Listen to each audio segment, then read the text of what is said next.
Bismillahirrahmanirrahim. Assalamualaikum warahmatullahi wabarakatuh. Perkenalkan, nama saya Erni Cahya Putri, NIM B1A1190018, kelas A, jurusan Ilmu Ekonomi Studi Pembangunan. Baik, di sini saya akan menjelaskan mengenai materi ekonomi mikro. Yang pertama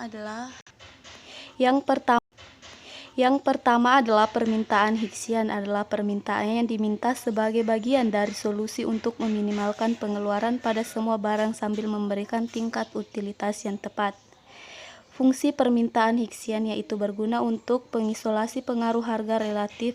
Rasio harga P1 atau P2 bergeser karena dipengaruhi oleh lebih dari dua produk yang kombinasi, maka letak optimumnya tidak dapat ditentukan dalam gambar karena letak titiknya berada dalam ruang 3 dimensi.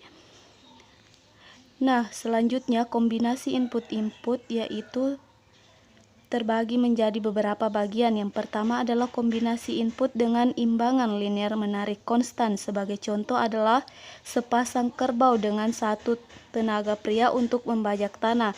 Yang kedua, kombinasi input-input dengan imbangan linear menurun konstan. Sebagai contoh yaitu waktu jam kerja percetakan dengan memakai orang dan mesin percetakan.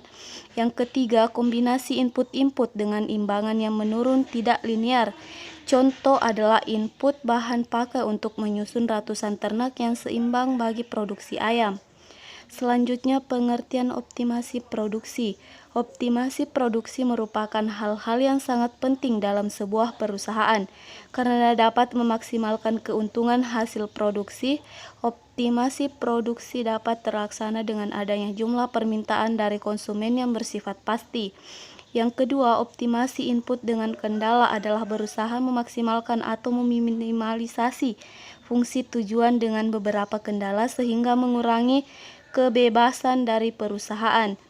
Kemudian, berdasarkan tabel kombinasi F yang terjadi dari X1 sama dengan 1200 kg dan X2 sama dengan 520 kg memperoleh angka MRS sama dengan RH yang berarti biaya minimum input telah tercapai. Nah, kemudian selanjutnya efisiensi konsumsi adalah tingkat pertukaran antara barang di perekonomian sama untuk semua individu.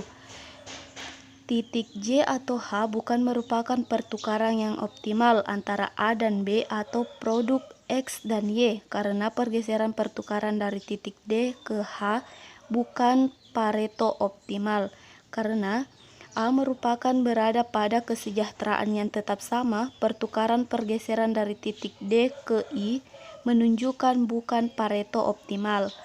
Nah, yang terakhir adalah titik ABC atau sepanjang kurva kontrak merupakan titik produksi yang efisien karena slope isokuan A adalah sama dengan slope kurva isokuan B. Perpindahan dari N ke titik A dan C merupakan titik sejauh yang dapat dicapai oleh masing-masing produsen tanpa merugikan produsen yang lain. Titik N bahkan merupakan titik optimum karena dengan merubah alokasi faktor di antara kedua produsen, maka jumlah barang yang dihasilkan dapat ditingkatkan.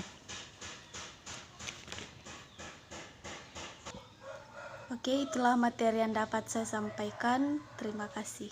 Assalamualaikum warahmatullahi wabarakatuh.